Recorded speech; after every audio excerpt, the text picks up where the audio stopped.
ایک ہے صراحت، وضاحت.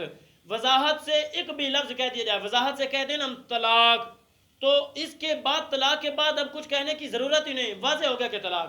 بیوی کو کہہ دیا خامن نے تجھے طلاق، تو اب سب کے ہاں متفقن علیہ طلاق ہو جائے گی. وہ الگ بات ہے کہ کچھ کہتے ہیں کہ جی 3 بار کہنے سے طلاق ہوتی ہے، کچھ کہتے ہیں 1 بار کہنے سے طلاق ہوتی ہے، تو وہ الگ الگ سسٹم ہوتا ہے. میں اس ٹاپک پہ بھی بات نہیں کرنا چاہتا، لیکن وضاحت سے جب ایک بار کہہ دیا طلاق تو اب ہو گئی طلاق.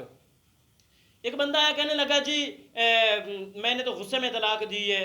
میں نے کہا یار تو صبح سے لے کے شام تک گھر سے باہر چلا جائے، دھوپ میں کام کرے، سارا دن کام کرے، 12 گھنٹے کام کرے، 12 گھنٹوں کے بعد جب شام کو واپس لوٹے تو تیری بیوی صاحبہ گھر کی صفائی ستھرائی کر کے بیٹھی ہوں، اور جناب سامان ایسا جوڑ کے رکھا ہوا، یوں لگ رہا ہے جیسے جہیز کا سامان جوڑ کے رکھا ہوا ہے، اور اس کے ساتھ ساتھ آپ کے گھر میں کیاری تھی خالی، اس کو بیوی نے صاف کر دیا، اور پھر وہاں پہ سبزی لگا دی، اور پھر آپ کے آنے سے پہلے بن سج کے تیار ہو کے بیٹھ گئی، ہر لحاظ سے میک اپ کر کے بیٹھ گئی، اور خوبصورت ایک پری بن کے بیٹھی ہے، یوں لگ رہا ہے جیسے کوئی نئی آج ایک دلہن آئی ہے، ایسے وہ بیٹھ گئی ہے.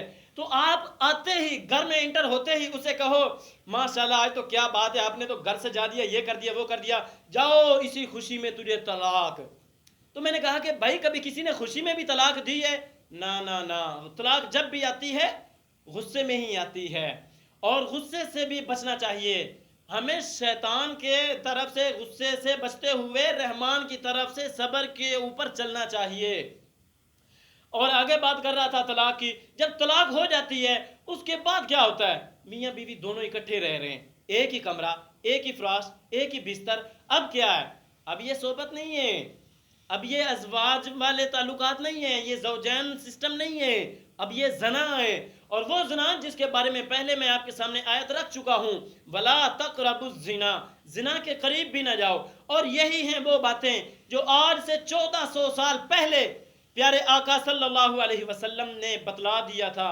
فرمایا تھا کہ قرب قیامت میاں بیوی آپس میں زنا کریں گے.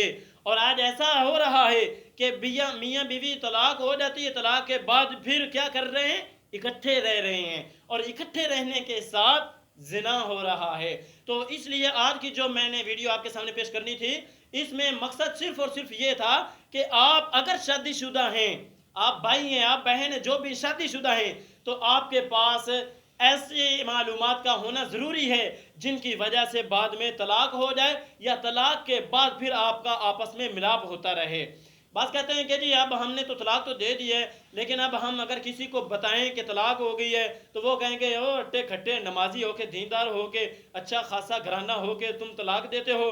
تو اس طرح پھر منہ بچانے کے لیے پھر کیا کرتے ہیں؟ وہ ایسے ہی بغیر نکاح کے، بغیر اور کسی سسٹم کے، کسی بھی حساب کے بغیر وہ آپس میں رہنا شروع کر دیتے ہیں. اور بعض کہتے ہیں کہ جی اب تو ہماری اولاد ہے، چھوٹے چھوٹے بچے ہیں، اگر ہمارے درمیان جدائی ہو جائے گی تو پھر بچوں کا کیا؟ ارے جب طلاق دے رہے تھے تو اس وقت بچے چھوٹے نہیں تھے، اس وقت بچے تھے نہیں ہیں، بچے بڑے ہو گئے تھے. تو اس لیے ہر مشکل آنے والی گھڑی سے پہلے اپنے آپ کو سنبھالیں، اپنے آپ کو علم کی طرف لائیں. اگر کوئی ایسی بات ہو، طلاق کا کوئی مسئلہ ہو، تو آپ اپنے متعلقہ علماء سے سوال کریں. جائے کہ آپ وکیلوں کے پاس بھاگیں اور وکیلوں سے مسائل کا حل کریں. وکیل فیصلے کے لیے آپ کو ملیں گے، لیکن طلاق کے لیے مسائل پہ آپ کے ساتھ بحث کر سکیں، علماء کے سامنے وہ کیا آ سکتے ہیں؟ علماء کی خاک کے برابر بھی نہیں ہیں وہ. میری ان الفاظ سے میں کوئی وکلاء کی مذمت نہیں کر رہا، میں ویسے کہہ رہا ہوں کہ علماء جو ہیں وہ تو علماء ہوتے ہیں. آپ علماء کی صحبت اختیار کریں اور ان کے پاس جائیں اور ان سے ایسی چیزوں کے مسائل پوچھیں، اور اپنی آنے والی زندگی میں ایسے مسائل سے بچتے ہوئے اور زناکاری سے بچتے ہوئے اپنے آپ کو ایک علم کی طرف لائیں اور علم کی طرف اپنے آپ کو گامزن کریں. امید کرتا ہوں کہ آپ کو میری یاد کی ویڈیو پسند آئی ہوگی، یقیناً پسند آئی ہوگی. اسے آپ لائک کر دیں، لائک نہیں کرنا تو ڈس لائک کر دیں. میری حوصلہ افزائی ڈس لائک سے بھی ہو جاتی، جیسے مرضی کریں. اللہ پاک سے دعا ہے کہ اللہ پاک ہر میاں بیوی کو آپس میں محبت سے، اتفاق سے، اتحاد سے رہنے کی توفیق عطا فرمائے، اور طلاق جیسی ملعون لعنت سے اللہ پاک ہر جوڑی کو بچائے رکھے. آمین ثم آمین. اللہ حافظ.